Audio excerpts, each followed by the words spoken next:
Yes, alright. Feel is exclusive kutusinzira okubanga tukuweereza wakola kyamayigo ya subscribinga ne wegatta ku mukutu gagadde kutusinzira wuka okubanga tukusaka mawuli niyo comfort zone naona awosinzira okuba onkakale bya mirimu jwabula ate n'ofisa okedda kikobere nga bekkanya biki ebitambulira mu ggwanga ly'okwegama nobeera updated nga bwere enjogera ennaku zino wenzidde ku mpewo oba mu kaseera kano wondabira His Excellency Robert Kyagulanyi Ssentamu yamaliriza okubanga ate asindika obubaka obukambwe gattako n'okubanga labula Gen.M7 kuki ekigenda okubanga kidirira ku bavubuka ate munanga abeeriise enkalinga agamba nti abo nno babatumye ghetto structure kale nno bigambo bibadde biwanvumuko era abadde n'obubaka nga bukambwe nnyo era bwa busungu wano wasinzidde n'okubanga yogera ne ku nsonga eza bomu ne ku nsonga ez'enjawulo ate munange zibateekawo ku side eri okubanga zinafuya ebintu bya side eni ya national unity platform era n'agamba nti byonna byabitemedde empenda era tebigenda kubanga bikola kale nno abo badde busungu buweerere message ye ebadde y'amaanyi nnyo gye njagala nsooke mbeere nga nkuwaako ate munange osooka obeere nga wekkanya abiki byayogedde wabadde ku side zaawali ku kitebe ekikulu ekya national unity platform ekavule busungu buweerere abwakozesezza asooka ate video sooka ogimpereka like esobola okubanga etambula mubaka gwenkwetikidde abusobola okubanga butambulira ddala buli mwasobola okubanga yekkanya biki His Excellency Robert Kyagulanyi Ssentamu byakonyeeko ne byayogedde n'obubaka message eri gye nkugambye enkambwe agyasindikidde omukulu atwala eggwanga lino mu maaso ate ne mutabani we Gen.M7 Kayina Lugaba mu mbeera bw'etyo abibadde byanjawulo omukko wabula ate kale sooka obirabe ate munene nakugamba nti wano wokka osanga ensonga ssemasonga ezibeera ku bujulizi ne bekkanya biki ebitambula mu ggwanga lyattu Uganda. Comrade Deputy President, people power! Our power! NUP! Everywhere! And everywhere! NUP! Before you sit down, ladies and gentlemen, yesterday was the birthday of our brother Eddie Motwe. And I thought it's important to salute him together with other political prisoners. So Eddie Motwe, we know that you're following. Happy belated birthday and salutations to all the comrades there. People power! Our power! Everywhere! And everywhere! Please take your seats, ladies and gentlemen. Thank you very much, and thank you very much, Comrade Deputy President, for fixing that Jesus thing. I was watching Pastor Joel Senyonyi and Pastor Rubongo are changing in color, becoming red, and Jaja Anna, and myself. Thank you very much, ladies and gentlemen. It's good to see you on this sunny day. I wonder how this sun was feeling on the head of our Secretary General. Sijana kutunula hiyo naika isisa wako. Ladies and gentlemen, so much has been said, but I have to say this, that Ugandans continue to witness the true nature, the true character, the true DNA of the NRA/NRM. Many times we've been telling people, but by the grace of God, it is all coming clear to all and sundry, that the true representation of NRA is what Museveni has always been saying. Boba yekera, yesaba yekera. These are rebels, and their nature is stealing or robbing, is lying, and is killing. It has not just started now. It started since the days of Luwero. You all remember that on the burial of Adonia Tiberondwa, one of the senior leaders, Kaindo Tafiri, came out and said that they always put on the UPC uniform, went around villages of Uganda killing people as false flags to implicate the government and military of Milton Obote. It has not stopped, ladies and gentlemen. These people have no respect for human life whatsoever. They have no truth in them whatsoever. Now, you have seen reports are watched media about the fake bombs, and these reports are coming from the UPDF itself. Well, they are admitting it now, but we've been seeing it and we've been questioning. You all remember the bombs that went off along Parliamentary Avenue. And these were the justification for them to go to Congo even before Parliament passed it. Now, just recently, on Martyrs' Day, you saw bombs going off on camera as if it was a movie, as if it was scripted. But unfortunately, there's human life involved here. People died, and then the UPDF, this spokesperson of Mohozi, came out and said they also shot a woman who was suspected to be a terrorist. Now, a few days ago, just recently, you saw in Kalerwe, where another Ugandan was shot and killed. All these were lies. Eventually, they are admitting it themselves that they were lies.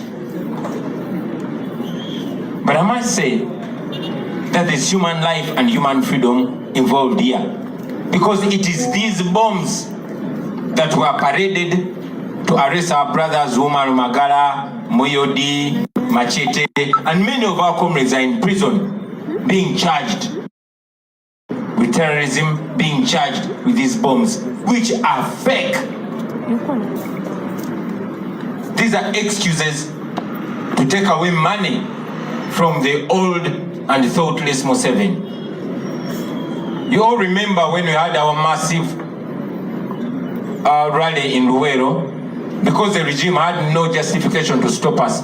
They said they had intelligence that ADF was intending to use bombs on us. This has been an excuse always to stop us from moving, but also an excuse for them to siphon taxpayers' money, the money that is always hidden under the classified budget. Now here we are, ladies and gentlemen. Our comrades are in prison, our people are being killed. Nobody has been held accountable. But because they are fighting amongst each other, the truth is coming out. This should show you the nature is presiding over our country, a typically criminal regime. Now, as if that is not enough, the regime continued to rule us with terror, with fear, trying to turn Ugandans against each other, of course using violence. It has not just started now. Some of you see goons being used by the regime, but it has not started now. You saw what happened recently on the streets of Kampala. It has not just started now. I'll take you back a little. In 2001, they used what they called Kalangala Action Plan, led by Kakoza Mutale, picking poor ghetto people and turning them against the population, beating, killing, and terrorizing the people. Every electoral cycle that comes, they always bring up a new group. Like I said, 2001, it was Kalangala Action Plan, led by Kakoza Mutale. In 2006, they brought what they called Chiboko Squad. In 2011, they brought Boda Boda 2010, led by Chitata, using common poor Ugandans against each other. Now, in 2016, you all remember, they went in ghettos picking young people, and they put up what they called crime preventers, led by Kaihura. They terrorized people, they killed people, and their leader came out proudly with impunity and said, we can kill for the president. And indeed, they killed. No accountability, nobody has been held accountable. But remember, all these people that they use, they don't end well. They either eliminate them or they throw them back to the dungeons of poverty.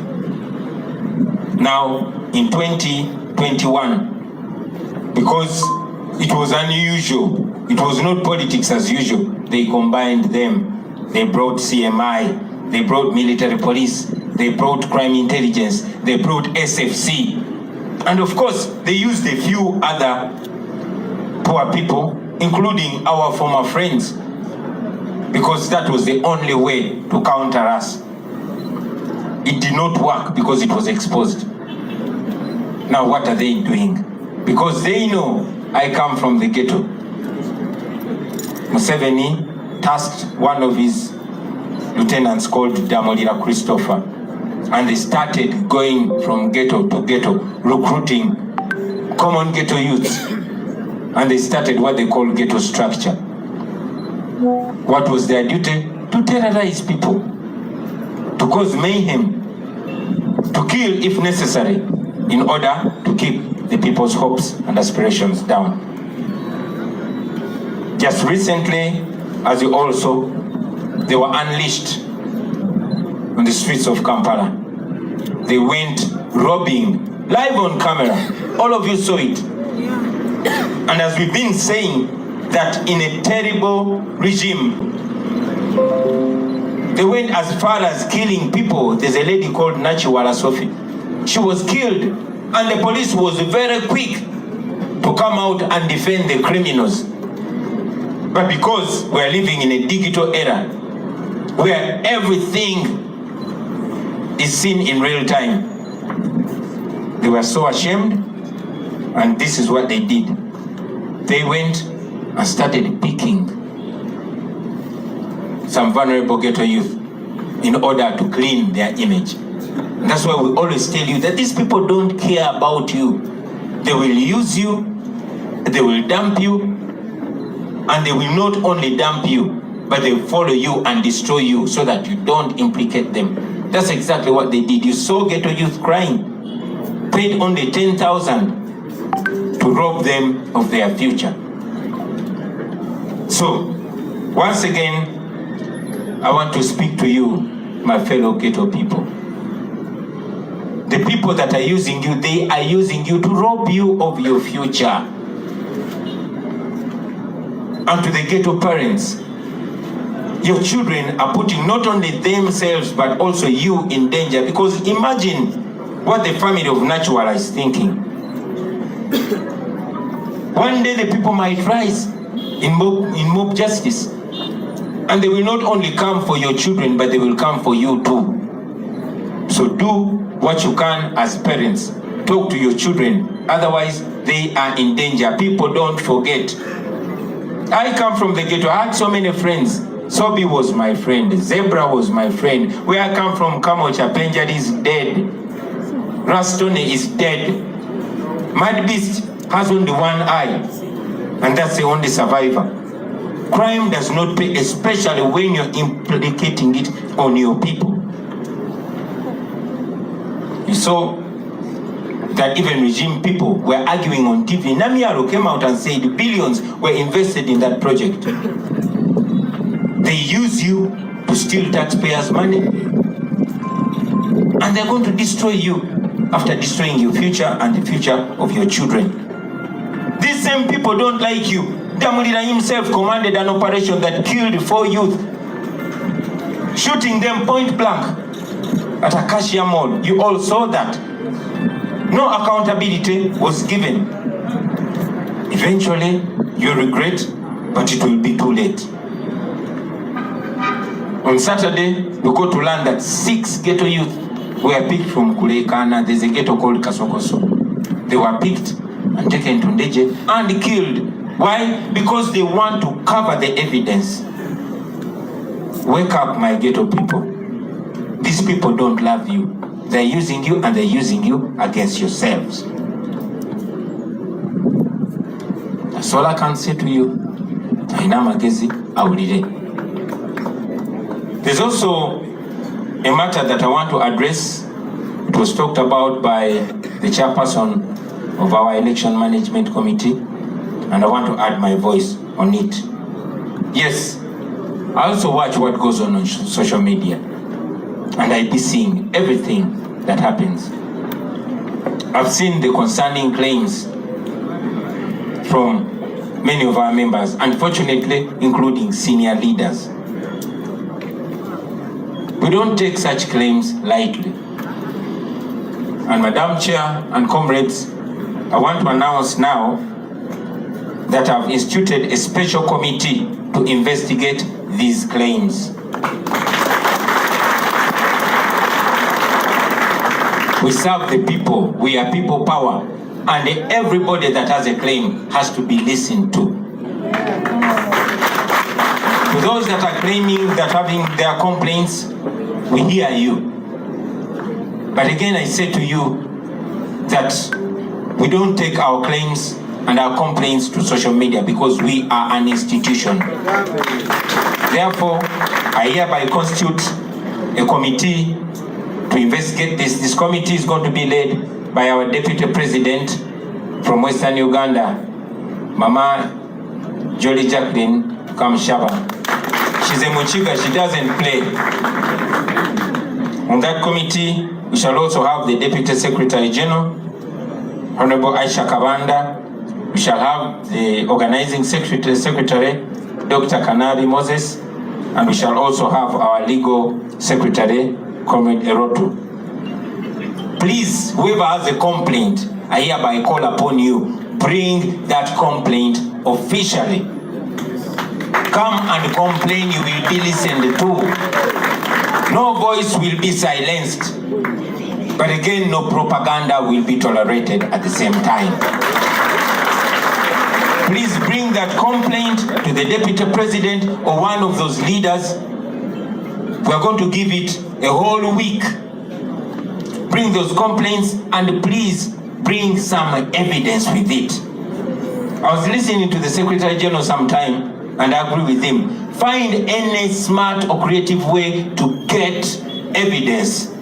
If somebody is trying to pick money from you or to demand for sex from you, especially the ladies, or any other favor, please record it. Find the evidence. I know we live in an era of AI. We can tell through lies. But we want evidence so that we deal with that once and for all. Please raise those complaints institutionally, not on social media.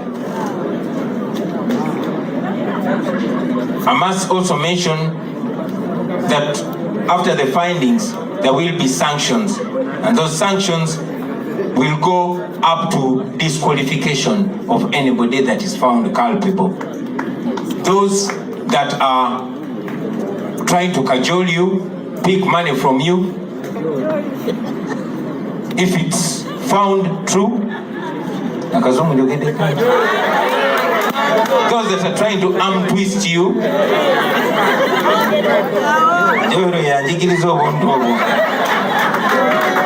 there will be sanctions. So those that are doing that will be punished. But even you, if you're found lying, you will also be punished, because we must be transparent. The truth must prevail. We know that those that are in positions might use their positions against those that are smaller. But also, some leaders might also be targeted. So we must follow the matter to a logical conclusion. And finally, our Secretary General has talked about that, and I will assert it. Yes, the NUP is the only party that does not charge people for party tickets. That doesn't mean we have money. We don't have money. And we need money. You've heard that Museveni has put aside 30 billion shillings, not only to divide the opposition, but to fund those that are fighting the National Unity Platform, because the NUP refused to compromise with Museveni.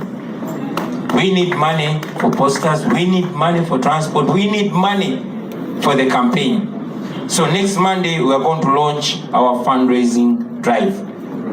All of you here and those watching us, we need your assistance. I will also contribute, but next Monday, whoever wishes the NUP well, please come with the little that you can come with. Thank you very much, ladies and gentlemen. Katukambize mu Uganda. Banange, eggwanga ndoza mukirabye nti ligenda maaso okumanya enkula entuufu ya NRM n'ekigulupu kya Museveni ekyo ekyabayeekera. Museveni bulijjo yeyita Ssabayeekera, naye njagala obbanyonnyola nti abayeekera abo ekintu ekibadifininga okimenya mirundi 3 oba 4.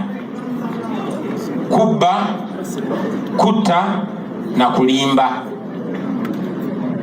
Kubba, kutta na kulimba.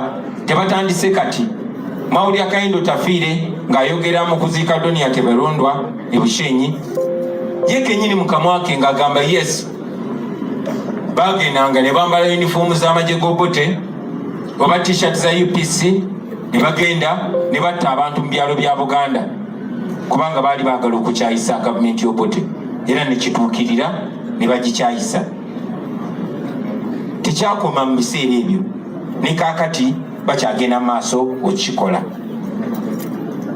Gye buvuddeko mulabye mu mawulire zibbomu ezibadde zitulikanga amagye ne gajja ne gasalako, naye zonna kati kyazuuliddwa nti zibadde fake, zabadde za bulimba kuba amagye gennyini gaavuddeyo oba oliawo bakyankalanye mu ngabana ne bavayo ne boogera amazima nti zabadde fake, oba mukama waabwe yabadde alina kyanyweddemu emmando yabwanika n'emulinnya n'avaayo n'abyogera nti zabadde za bulimba. Ekyo ne kikutwala ne ku bbomu ezaali ku Parliamentary Avenue nga baagala okugenda e Congo okozesa biliyoni z'omusolo nga ne Parliament ekkiriza, naye ku mulundi guno baavuddeyo bo kennyini ne bakakasa nti ezo bbomu zabadde fake, zabadde za bulimba. Naye tekikoma ku bbomu zokka nti za bulimba ne kiggweerawo. Muno mugendeddemu obulamu bw'abantu. Mujjukira nti ku lunaku lw'abajulizi e Munyonyo bajja nga balinga abazannya firimu nga kamera mutambulirako bulungi katatoza okutulika abantu ne bafa, obwo bulamu bw'abantu ne bugenderaawo. Mwogezi w'amagye n'avaayo ne yeewaana ye waliwo n'omukazi gwe tukubye amasasi kubanga abadde azze n'ebbomu. Kakati bo kennyini baavuddeyo ne bagamba bbomu zabadde fake. Kati obulamu bw'abantu abo ani agenda obuvunaanyizibwa? Mujjukira ennaku eziyisawo kale nti bajja ne basaalako ekitundu kyonna ne bakuba n'omuntu amasasi ne bamutta nti abadde aleese ebbomu. Kati oluvannyuma lw'okuzuula nti byabadde bijingirire, ani avunaanyizibwa ku bulamu bw'abantu abo? Baganda baffe bamacete bamuyodi bakalanzi bali mu makomera ekitalya ne Luzira nti baali batega bbomu, ne mu Kizudde nti bano be baali babitega. Luli balina covid nga gwe bakozesa, kakati baagala kukozesa bbomu. Naye olw'ekisa kya Katonda era bibasumattuka bo kennyini ne babyeyogerera. Ekyo nno tekikoma ku ekyo, naye buli bwe babadde bagezaako okwagala otulemesa era babadde bakozesa ebyo. Mujjukira we twali e Luweero ne tuvaayo nga tumaze okukikuba nga batidde ne bafulumya ekiwandiiko amagye nti twafunye information nti aba ADF baagala bakuba bbomu. Ndowooza kati mutegedde bannannyini kuba bbomu era balina okisasulira olunaku nga lutuuse. Naye ng'ogyeko ekyo bassebo ne bannyabo, Museveni ne gavumenti ye bagenze maaso nga batufuga nga bakozesa ettemu nga bakozesa okutiisatiisa, ekisinga okubeera ekyennaku nga bakozesa ffe abantu ba bulijjo okutwayawula n'otukozesa okutulugunya n'okutiisatiisa bannaffe basaamu entiisa. Nja bajjukiza nti mu 2021 balina gye bayitanga Kalangala action plan yakulirwanga Kakoza Mutale, abamu mwali bato abamu nga temunazaalibwa. Naye Kakoza Mutale ne banne bakyankalanya ebitundu naddala ebya Buganda muno. Naye oluvannyuma lw'obakozesa nabo baasuula eri, ne Kakoza Mutale baasuula eri kinene kya Wanga. Bwe batyo babadde nga bakola abantu abaali mu Kalangala action plan, abaana mbasisinkana bakuza, abamu tebalina mirimu, abalala balinze kufa bubi, naye tebayiga. Buli kulonda, buli time okulonda etuuka nga bajja mu mmwe nga balonda mu mmwe kubanga babaavuwazza. Kati musobola n'okukkiriza omutwalo ogumu n'ogenda n'otemula munno. Tekyakoma mu 21, mu 26 ne bagenda era mu Ghetto ne bakuŋŋaanya abayaaye ne babakwasa embooko ne babatuma Kibooko squad, ne bagenda ne bawewenyula abantu emiggo. Museveni we yamala okudda mu buyinza nga ffe kennyini ffe tumuyambye okudda mu buyinza. Abakiboko squad tubasanga mu butale, tubasanga ku sigi za boda, abalala tubasanga mu makomera nga babasuula eyo tewali nayinza boogerera, abalala tebakyasobola na kubeera ku byalo byabwe kubanga tosobola kutulugunya abantu ate nodda mu bantu. Ekyo ne kikomaawo mu 2011 ne baleeta abalala bebayita bodaboda 2010 abaali bakulemberwa Kitatta. Aba bodaboda 2010 ne bakola ebikolobero ne batta abantu ne batulugunya abantu, neera mulaba bwe biggwa ti neyali abakulembera yennyini Kitatta ne basuula mu kkomera. Aba bodaboda 2010 tubasanga kuba babeera mu ffe tubamanyi, abalala bali mu kwetonda bannaffe batumisleadinga batubuzaabuza naye nga bamaze okukola ebikolobero mu bantu tebakyajana mu society olunaku lwaleero, naye tebayiga. Tekyakomaawo 2016 mujjukira era bagenda mu bantu aba bulijjo nga babarecruitinga babagamba mwe mugenda kubeera baani ba crime preventers mubajjukira nga bakulemberwa Kaiwola. Era nakyo it ended in tears nga ne Kayirihura yennyini bamukubye ejjeeke. Ba crime preventers muze mubalaba, tubeera nabo era nabo bejjusa naye tebayiga. Kati bwe twatuuka mu 2021 ng'ate biralamu kuba ne candidate mulalamu ate nga n'abantu babuuse, kati ne babagatta bonna ne baleeta CMI, ne baleeta military, ne baleeta counter intelligence, ne baleeta ne SFC, ne bafunayo ne bannaffe abamu betwali tubeera nabo, naddala abo abaali beesiga akamwa kaabwe okuwemula. Ekitamala kati olunaku lwaleero batandikidde mu 2025 ne bagenda mu ghetto, buli ghetto kubanga bamanyi Bobiwine yava mu ghetto, ate mu ghetto ewasinga abaana abayinza okwepasula, ne bagenda mu ghetto nga babarecruitinga nga Museveni akozesa omutemu we gwe bayita Christopher Damulira, ne bakola kigurupu kye bayita ghetto structure. Muzze mulaba kyekikola, bajja ne babalimbalimba tugenda bawa sente kubanga era nabadde mbiraba omu ku bannaabwe Namyalo yabadde ku TV nakyogera nti Museveni nga basinziira ku myaka gye egimuwubidde akawero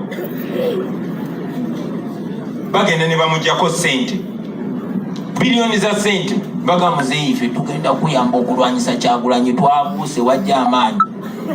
Ne bagenda mu ghetto ne batandika okurecruitinga abaana ba ghetto obakozesa ebikolobero ebyo. Mwabalabye ennaku ezayise nga babanlishinze ne babambaza t-shirt za Museveni eza yero simanyi na bwe bategeera ne balowooza nti bagenda kitusaako, ne babambaza ne t-shirt emyufu eza kala yaffe, ne bagenda ne babanlishinga mu kibuga ne beekola ekigenyi, ne babba buli kimu, ne banyakula obusawo, ne banyakula obusimu, ne bakuba abantu, ne batta n'omuwala gwe bayita Nakiwala Sofi Nakiwolo. Mwalabye poliisi ng'evaayo okunnyonnyola, poliisi yennyini ng'egezaako okuwolereza abatemu.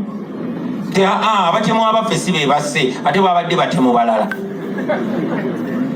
Nga bwe tuzze tubagamba nti mu nsi ekulemberwa obubi tewaba ali bulungi. Mwalabye nti n'akulira CID, eyali akulira CID mukyala Grace Akulo naye yaziguddemu ezaabwe, tiyasigaza akasimu, tiyasigaza nsawo n'ebirala ebifaanana bwe bityo.